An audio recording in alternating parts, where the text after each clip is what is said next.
Michel Delpech et des invités exceptionnels. C'est le nouvel album de Michel Delpech que vous aimez, que nous aimons. Il est avec nous avec une pléiade de stars pour rendre hommage au répertoire de Michel Delpech. Alors il y a 13 chansons sur cet album et on commence avec Souchon, on termine avec Ready Made FC. Ça veut dire tous les chanteurs ont voulu chanter Delpech ? Ah bah je sais pas tous. Oui. On n'a pas contacté tout le monde, mais en tout cas... c'est vrai qu'il y en a eu une belle bande qui a répondu présent et ça m'a fait énormément plaisir. Puis ce sont des gens de générations différentes, de styles différents aussi, donc j'étais très, très touché. Ouais. C'est une manière de remettre les pendules à l'heure et de dire, mon sang, quel répertoire, Michel Delpech, depuis si longtemps que vous nous faites plaisir. Ces chansons font partie de notre vie et on peut se les approprier finalement. Ben justement, le jeu consistait à leur redonner une nouvelle vie, en quelque sorte, sans pour ça désorienter le public qui les connaissait déjà. Donc, parce que ce sont toutes des vieilles chansons, des chansons des années 60, tout début des années 70, à tout casser. Donc, je voulais quand même que les gens qui les connaissaient ne soient pas trop désorientés, c'est-à-dire que les arrangements gardent les éléments principaux, les points de repère nécessaires. Et puis, une fraîcheur aussi nouvelle. Donc, voilà, c'est un pari qui, je crois, est gagné parce que Jean-Philippe Verdun, qui a réalisé l'album, a fait ça avec beaucoup de science, d'élégance. Et il a participé énormément à la réussite de ce projet. Parmi les innombrables tubes de Michel Delpech, évidemment, Quand j'étais chanteur. Alors, comment on choisit celui qui va chanter avec vous Quand j'étais chanteur ? Il faut choisir un vieux chanteur déjà. D'abord, il y avait deux listes. Il y avait une liste de chansons qui étaient les vraiment incontournables, comme on dit, celles qui étaient possibles, et puis une liste d'artistes que j'avais envie d'avoir, des gens que j'aimais particulièrement, dont Alain Souchon, bien sûr. Alors, il y a des gens qui ont été contactés par ma maison de disques, d'autres que j'ai fait contacter plus directement. Voilà, je vous raconterai tout ça. J'entends de la musique, alors je ne sais pas si je peux continuer à parler. Est-ce qu'on a le droit ? On a le droit, mais écoutez aussi Souchon, là. Je traînais moins la jambe quand j'étais chanteur. J'avais des boots blanches, un gros ceinturon, une chemise ouverte sur un médaillon.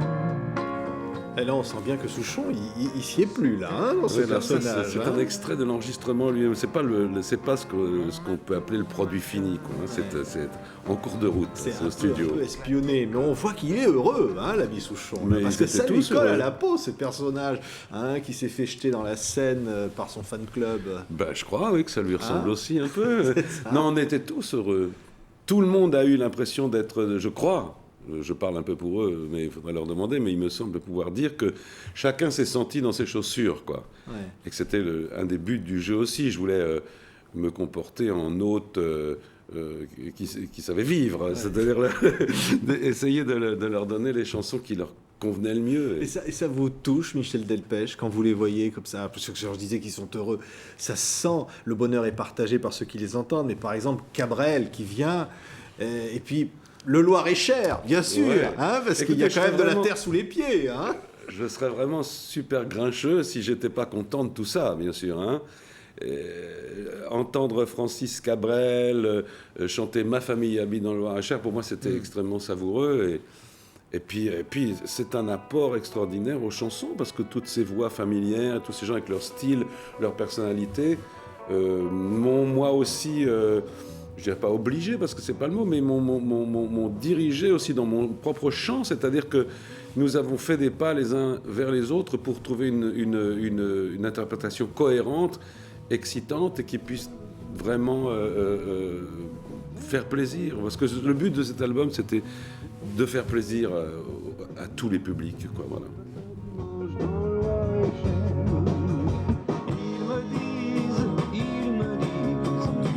Sans jamais voir un cheval à hibou.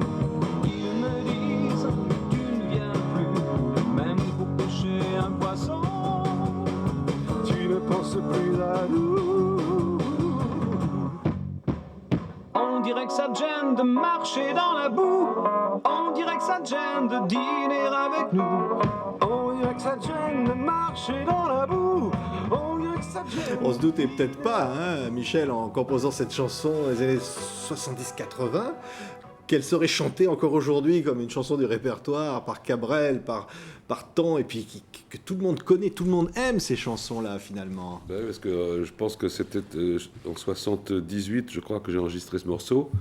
Je ne sais même pas si Francis Cabrel était... oui, je pense qu'il était déjà connu, mais on était à ses tout débuts. Et donc, non, bien sûr, mais on ne se doute jamais de ce qui va arriver. Parfois, on pense qu'il va arriver des choses formidables, puis il n'arrive rien. Et puis parfois, on fait des choses comme ça sans trop y penser, sans accorder plus d'importance que ça, et ça devient énorme, et ça traverse les époques, les fleuves, les mers. Enfin, vous savez, on ne sait pas ce qui va nous arriver. C'est un des grands charmes de l'histoire, c'est qu'il y a parfois des surprises ahurissantes, et puis des choses qui nous surprennent toujours. Pourquoi une chanson est un succès, pourquoi une autre ne l'est pas. Parce que peut-être qu'elle nous parle de nous, de nos vies, et vos chansons font partie de nos vies. Elles nous ont raconté les divorcés, nous ont raconté le Flower Power, le White is White, elles nous ont raconté finalement aussi nos échecs, notre difficulté de vivre avec cette voix chaleureuse, et que finalement, elles appartiennent à tout le monde, vos chansons. Je crois qu'une chanson, effectivement, quand elle marche, c'est parce qu'elle s'inscrit parfaitement dans son époque, qu'elle raconte un fait de société ou vraiment quelque chose qui est dans l'air, que nous avons tous en nous au même moment. Et c'est la conjonction de tout ça qui fait que, d'un seul coup, une chanson rencontre le public.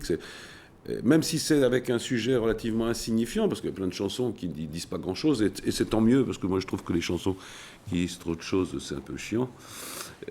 Enfin, ça peut l'être, du moins. Donc voilà, ça peut être... Si d'un seul coup on touche ne serait-ce qu'un parfum, qu'une toute petite chose, mais qui est profonde dans chacun de nous, la chanson a une chance de devenir un succès. Ouais, et qu'est-ce qui fait qu'on a tous l'impression d'avoir connu Laurette? Parce qu'on a tous eu l'impression que finalement cette histoire chez Laurette racontait notre propre enfance. On a tous eu une petite Laurette comme ça, un café où on allait écouter notre vie qui commençait et les copains, et puis la vie qui allait nous emmener ailleurs. Cette nostalgie, qui n'est pas triste d'ailleurs. Hein. Non, mais vous avez la question et la réponse. Oui. C'est-à-dire qu'effectivement... c'est pareil, on n'en a pas conscience quand on l'écrit. Moi, j'avais 18 ans quand j'ai fait ça. J'avais pas grand-chose à dire, sinon que je retrouvais mes potes au café du coin. C'était la seule chose que je pouvais raconter. C'était à peu près le seul événement un peu marrant de mon existence, puisque j'étais lycéen, que je m'embêtais comme quelques-uns. Donc voilà, je racontais ce que j'avais. Mais c'est vrai que chacun de nous a son bistrot du coin, avec la patronne de bistrot qui est particulièrement gentille, ou Gironde, ou... voilà, et donc ça parle. Et qui d'autre que Benabar, qui vous aime tellement, avec qui vous avez déjà fait des duos pour interpréter chez Laurette, regardez. Oui, moi je trouvais que c'était l'idéal, Benabar. Ouais. Après les cours, on allait boire un verre. Quand on entrait, Laurette souriait. Et d'un seul coup, nos leçons, nos problèmes disparaissaient quand elle nous embrassait. C'était bien chez Laurette, quand on faisait la fête, elle venait vers nous, Laurette. C'était bien, c'était chouette. On aurait envie qu'elle continue cette chanson. Elle nous touche autant à chaque fois. Et Paul chantait Yesterday avec Barbara Carlotti, Le Chasseur, hein. Quand même, avec quelqu'un qui peut nous emporter justement au-delà des nuages, comme ça, vers ces oiseaux qui s'en vont vers la liberté. Qui d'autre que Julien Clerc? Il fallait une grande voix. Non pas que je considère que la mienne soit ce qu'on appelle une grande voix, mais pour justement faire plus fort. C'est une chanson très, très célèbre, Le Chasseur, qui a beaucoup marqué les esprits. Et il fallait quelque chose de beau, quoi, de majestueux. Et bon, c'est une grande voix, celle de Julien Clerc. Et donc j'étais heureux quand j'ai trouvé cette idée, car en fait je cherchais. Vous savez, parfois on cherche les lunettes qui sont sur notre nez. Julien Clerc est dans le paysage en permanence. Et curieusement, j'ai mis du temps avant de réaliser que c'était lui qui était le mieux à même de travailler là-dessus. Donc, d'un seul oui. coup, c'était un grand plaisir quand j'ai trouvé l'idée, et Mais surtout quand Cali, il a accepté. Michel Delpech, Cali, pour chanter pour un flirt. Hein, parce que là, pour un flirt, alors là, vraiment, hein, c'est... Oui, alors là, c'est- c'était un peu plus l'aventure, parce que Cali, je le connaissais moins, je le connaissais pas personnellement déjà. Bon, je connaissais évidemment ses disques, mais curieusement, c'est un de ceux qui ont répondu le plus rapidement à l'appel, en laissant penser aussi qu'il y avait plein de solutions. Donc, moi, je ne savais pas quel type de chanson je devais lui présenter. Est-ce que c'était une chanson un peu légère, ou est-ce qu'il fallait quelque chose de plus grave, parce qu'il a finalement une palette assez large. Enfin, il a beaucoup de passion en lui. Et on a opté pour un flirt. Enfin, j'ai tenté le coup, quoi. Je me dis, on va voir ce qu'il va en penser. Et puis, ça lui a plu. Et il l'a fait d'une façon un peu sauvage, dans le bon sens du terme, c'est-à-dire sans fioriture, et j'ai beaucoup aimé ce qu'il a fait. On pourrait citer Laurent Beaucoup. Voulzy, White is White, Que Marianne était jolie, etc., etc., tous ces tubes. Il faut signaler, après l'album, comme vous, le précédent album formidable aussi, la publication, là enfin, pour vos admirateurs, d'un coffret de 5 CD, on retrouve quelques-unes de... Enfin, cette œuvre, parce qu'il faut parler d'une œuvre. Mon Dieu, Hein, mon vous Dieu. êtes cette œuvre qui, comme ça, d'observateur du monde, de la vie, des êtres, des sentiments que vous êtes. Parce que vos chansons sont comme des films qui nous racontent finalement. Vous êtes un observateur, comme un photographe, vous l'avez Oui. chanté Eh d'ailleurs. ben, j'en suis fier, parce que c'est vrai que parfois je me demande, puis souvent les journalistes vous demandent qu'est-ce que vous auriez fait. Bon, moi vraiment, j'ai commencé si jeune que j'ai pas de réponse à cette question. Mais avec le temps qui passe, et puis le type d'art qui m'intéresse, la photographie est quelque chose qui m'intéresse de plus en plus. J'ai très souvent envie d'aller voir une exposition de photographie, les photos de Douaneau, puis même de gens moins célèbres, mais très souvent on voit des papiers dans la presse, il y a à tel endroit, à Nantes ou à Amsterdam, une rétrospective de tel ou tel photographe. Ce sont des choses qui m'attirent énormément. Je trouve que la photographie est un art extrêmement moderne, et qui est assez proche de la chanson, parce qu'on fait des instantanés de ce qui se passe, quoi. Moi, je lis beaucoup la presse pour trouver des idées de chansons. Je regarde des photos, des images.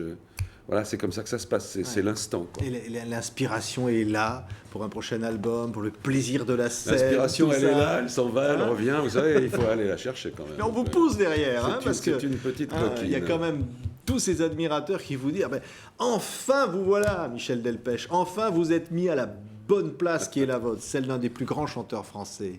Ça vous touche beaucoup, Je ne sais pas ça. si je suis mis à cette place. En tout cas, moi, j'ai travaillé le mieux que j'ai pu en faisant des chansons au cours des années, même lorsque les choses étaient moins lisibles.